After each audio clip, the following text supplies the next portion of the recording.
Jenengan sampun padhang dereng. Sampun matur suwun. Nggih niki sing madhang wingi-wingi nggih dereng enten. Nggih. Dereng enten. Namung saking criyose para leluhur sing sampun jenengan tugeni. Nggih. Saged mlaku-mlaku. Nggih. Tangane putrane buyutan mboten niki? Boten ngapunten. Wah, buyutan nggih. Pun sehat, pun sehat. Mengriyen Nggih.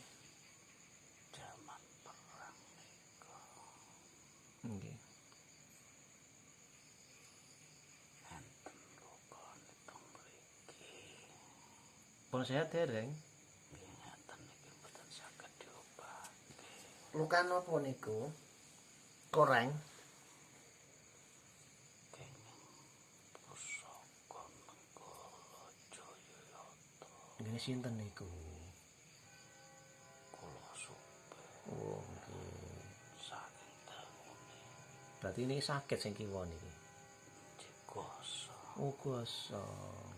boten saged diobati. Menawi kula obati mbok menawi Gusti ngridani pripun niku? Nah boten repot. Mboten. Lilane jenengan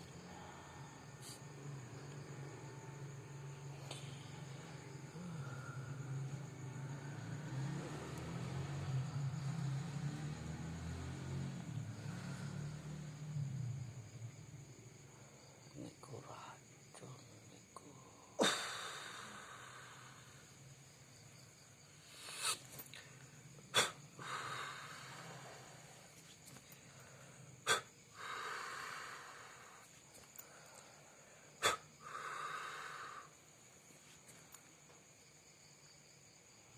Iya.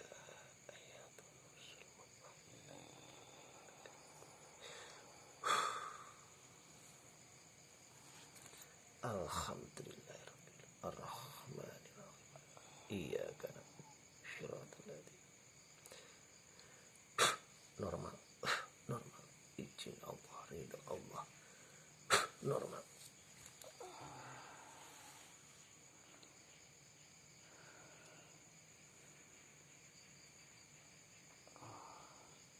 Saged kula angkat.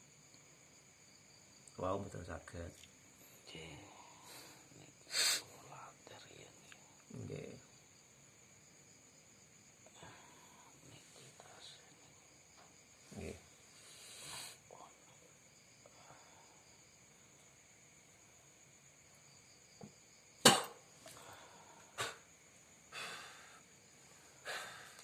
Pun aman.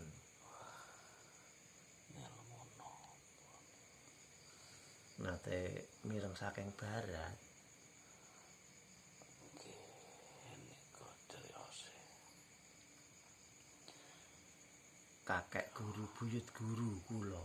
Niku ora namung kecipratan namung sekedhik sanget yang kula nggih mboten nate kepanggih namung criyose guru kula. Mamak sepuh Kyai Haji Amilin. nggih Abdul Jabbar. mugi panjenengan nyaturaken nek menawi kula saged sukani urip kula ajeng belajar nanging kula pun dereng emut. Pun mboten napa-napa, sementing sakniki pun sehat, pun sekeca lantaran mawi Abdul Jabbar saking kakek guru, buyut guru kula saking. Nggih.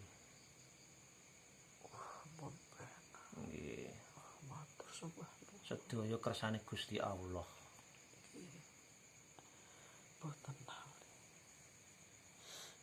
sengendikane jenengan.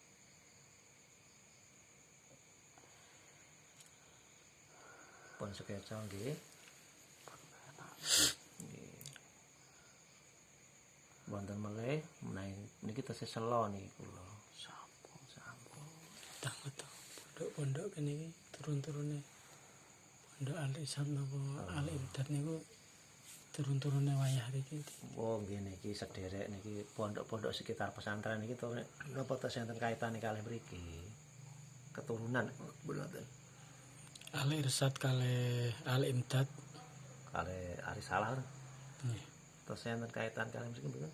Darah Sithik sithik. ngajeng pados pamor. Oh ngoten. Zaman saiki yatra sing dipados Nggih. riyen kados kula boten kula mung disukani dawuh Sinten ingkang dawuh? kalih Kanjeng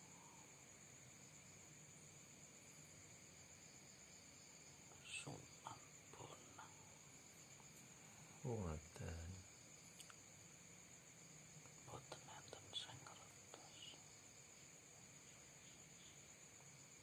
Namung lewat angin Nggih, nggih. kula kan siar Nggih. Niki nggih sak mampu kula sak saged kula nggih kula tak nyambung estafetipun para leluhur saged silaturahmi mrika-mrika sing dereng mugi jenengan mangestoni berkahi kula lan sak rencang.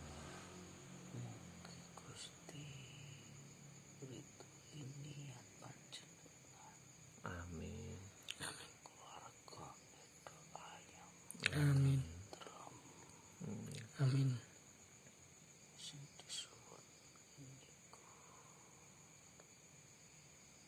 ridhone barokah para leluhur Nggih. sing sampun jenengan tugeni lan sing dereng jenengan tugeni Nggih. dikampilke dikangsar. Amin.